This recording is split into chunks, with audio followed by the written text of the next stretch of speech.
Hi all, this is a continuation of your wall elevation views for your typical wall section, or your elevations for your floor plan using your typical wall section. So what we did before last time was we created just from the top of the foundation over here to the top of the wall. I'm not going to even worry about the roof right now, we'll get to that a little bit later. Next what we want to do is we did that, and we also brought down edge lines for all of our nonlinear walls. So we have a wall here, it's got to be an edge line. That lines up here, so we have two there, one right here, nonlinear, and that goes right down. So our next step is we are going to bring down all of our windows and doors. So we brought down where our windows and doors sit, and now what we can do is we can start to kind of like cap those windows and doors off, which are pretty easy. So over here, let me just get rid of this green line. I'm going to go back over that. I'm first going to take a look at the height of my door. Normal architecture, you know, it's nice. It looks good to have the windows line up with the top of your door. So I'm going to kind of do the same thing here. I'm going to start with my door, and then I'm going to have my windows line up. Now, once again, like I said, you might have a larger door. You have to go with what you have. I have a door that is 80 inches. So what I'm going to do here is I'm going to, on my windows and doors, I'm going to offset a line. Down here, I'm actually going to select my layer, and I'm going to do my current layer, not my source. I'm going to go ahead with 80 inches. I believe this is correct. And I'm going to go 80 inches from the top of my floor up, and I have my line. Now this line right here, this is where my door height's going to be. It's 80 inches up. So I can do a few different things. I can extend this line all the way through to my elevation if I want, or what I can do is I can offset from the bottom here that same distance. So, I mean, either one works. If I wanted to go, let's see here, I can start from here, because it's the top of my foundation wall. I can go all the way up here, and I would get 7 feet, 7 3/8 of an inch. So, I could go back to here, I could go offset.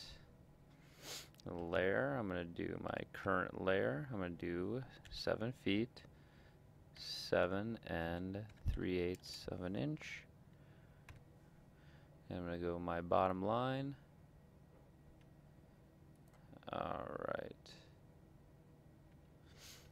No, it's not letting me. I'm wondering if I have a lock layer here, because it wasn't letting me do that. So what I'm going to do is I'll just go ahead and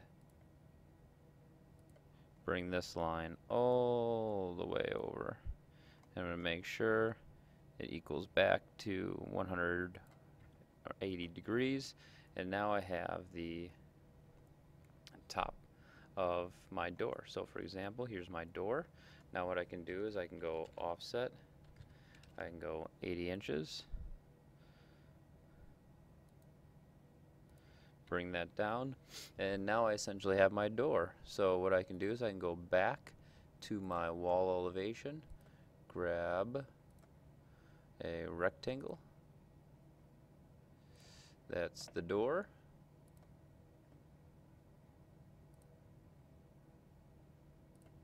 that's the window, that window on the door. The window goes all the way down with the door. Now I have two windows over here.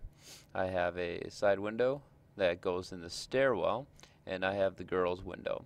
When I went through and I did this, I calculated out that I actually have a 5-foot window. That's what I decided to use, and it's still the same length. So what I can do here is I can draw here. I'm going to offset.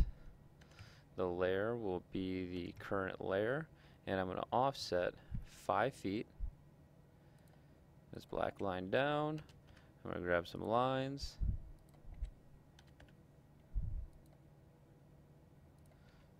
And I have my 5-foot window there. Now over here again, I can do the same thing.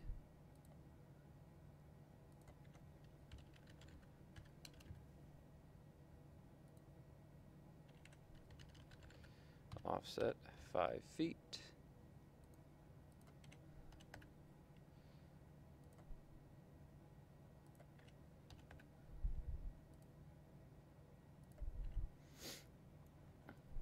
And I have my 2 windows and I have my door. Now, eventually you're going to see that I'm lacking a ton of detail in here.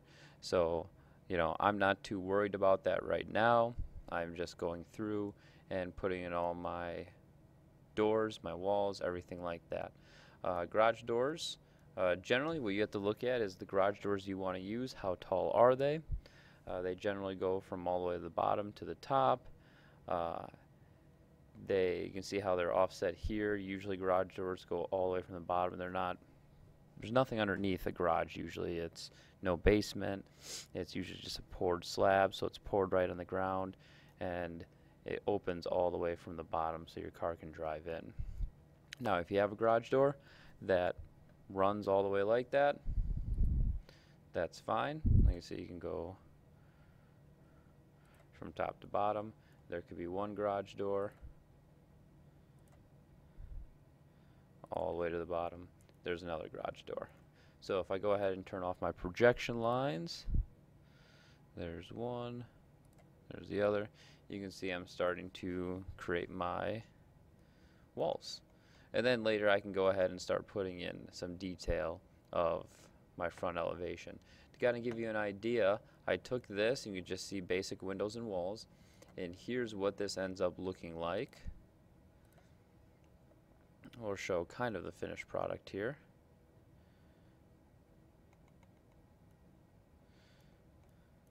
Here it is. You can see those are just my windows that I created. There's my door with my window. Here are my garage doors that go all the way to the bottom. And you can see kind of how this is coming together. If I wanted to go ahead and turn off my roof elevation, I could. And you can see now what we have is just a flat line going all the way across on our drawing.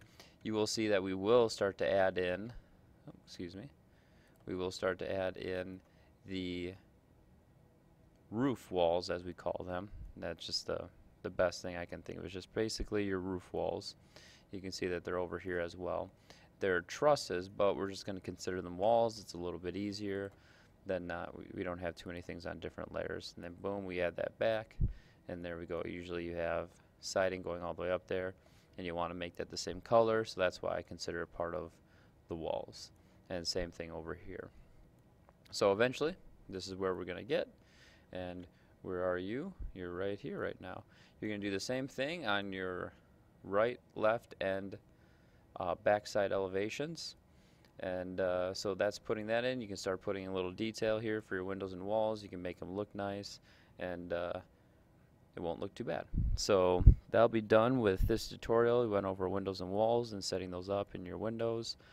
Make sure you're always referring back to your typical wall or your door and window schedule to look at what the sizes of your outside windows.